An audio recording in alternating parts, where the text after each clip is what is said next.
He's a high wire walker from France. Yeah. He's one of the world's greatest. Is he? Yeah. Just up there. We're not arrested.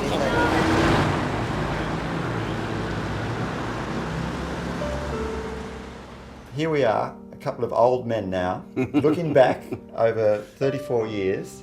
What are your first recollections, or your main recollections of what happened in 1973? I disagree with the old man description. I think we are very young, at least young at heart, and that's what's important. But my recollection of the walk in Sydney, it was an adventure that was totally improvised. That's what I realized. Actually, it was super improvised. We had all kind of disaster problem in the middle of the night. But the beauty of it is that I hardly spoke the language. I didn't know anybody in Australia. I met you in Nimbin, and if you pass by Sydney, give me a call. And I'd heard a rumour that Philipe wanted to put his wire between the northern pylons of the Harbour Bridge, and I said, Philipe, are you going to do the walk? How could I find the help, the friends, the equipment? And actually, I don't even recall how. I mean, it was through you. You had friends in the movie school, and then friends at the same time that you or your friends happened to find in the middle of the night when it was needed. That's right. So,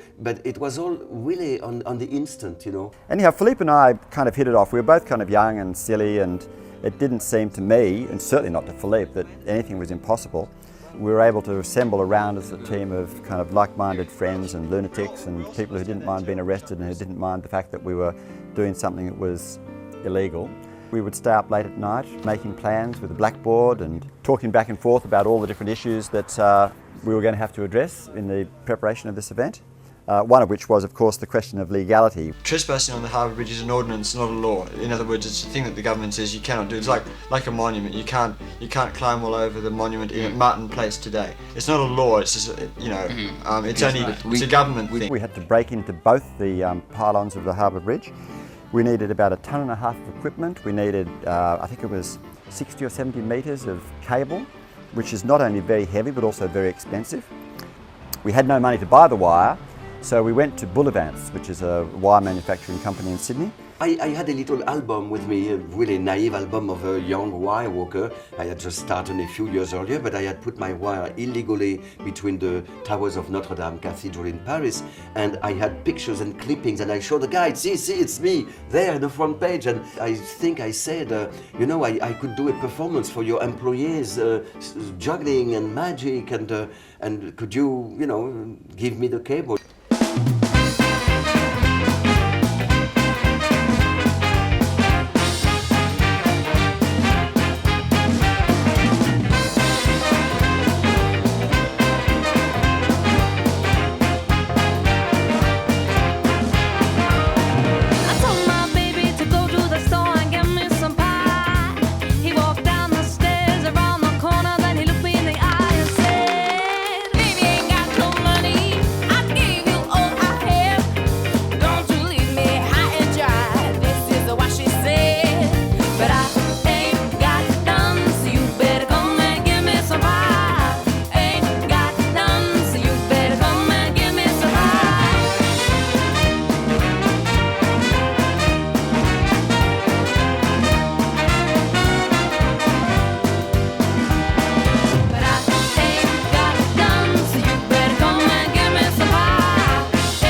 hemp cord. Yes, but I want without grease, without anything. I saw one over there. That Yeah, that's too big for you. not this. No, but this one, for example, this kind of thing. I don't know. I saw one, not this. I get very happy when I see all these thousands of yeah, one. yeah. This for me it's paradise. This one. This one could be very good. Yeah, there's a hemp core in that one. Yes, but I think it's possible to put out the grease, no? Well, we could wash the grease off for you. This for me is the one I chose. I see everywhere, and I see this is very good. I don't know. How about, for example, 60 yards? Yeah, 60 yards.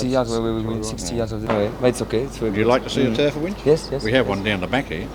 Everybody came, and it was like the first time in their lives. I saw in front of them a young magician, juggler. I even did pickpocket tricks. I picked the pocket of some employee there, and they applauded. Of course, I didn't pass my hat, but I think I got a cable out of that. Yes, you did. You got a free cable. Having sorted out the wire, the next major issue was getting into the Harbour Bridge. There were massive steel doors with padlocks, and I didn't have my lock-picking tools at the time, so I just looked and I thought, well, maybe there is a way with a hacksaw to cut one of those flat bars to go in, but I didn't want to do that at a level of a human being, because if a guard or somebody would, inspect the bridge, they would see at the height of their body. So I had to climb, and my idea was to do very high up and in a very awkward position, held, I don't know how, like a monkey with my legs. I was starting to, cut this, which was very soft, steel. I remember, yeah. Two big pieces of the bridge. and Yeah, put but they one won't lock. find that. They won't find that. We must get onto that for the paint. The paint and the glue, right? We must absolutely. The lock doesn't matter. One lock. The one lock, you see, one lock is not important. Yes. But the bars might be The bar- important, but we can cover that up. They won't know that Yes. we've done it. We're going to try and maintain the illusion that we haven't broken any locks, that we haven't done anything strictly illegal. All we've done is sort of forced our way onto property that really isn't, that we really have a right to force our way onto. I mean, it's public property. We had to break into the bridge using a hacksaw to get through the bars and spend the night moving back and forth between the different pylons, testing to see where Philipe's wire could go, testing to see whether the stanchions that would hold the wire were going to be strong enough, and so on. With chalk, I was actually explaining to you and to our friends how to put the wire and how to divide into two crews and what the crew on the other side would have to do, because I couldn't yell every advice, so and we had very little time to familiarize ourselves with the equipment, for me to explain what this is, how do you make a knot and this and that. We must find the best factory with rope, because I want nylon, I want chambre, and I want special rope. The biggest one. Persons again would probably have the best selection of rope, and they're very close. And to that. even we have no time to make theatre, to say, oh, I'm a poor highway worker from France, and so we buy. We have no time. We buy. Yeah, if we can get the money. No, Yeah. obviously you might Okay. be quick.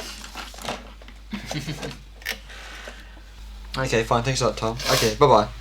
That's terrific. That's someone who's prepared to pay for the whole thing, if necessary. We've run out of money, so much as I dislike it, we'll probably have to get someone to Yeah. throw in $1,000 or something. Now what I've got to get is Harbour Bridge grey. is Great, it? you've got to get Harbour Bridge.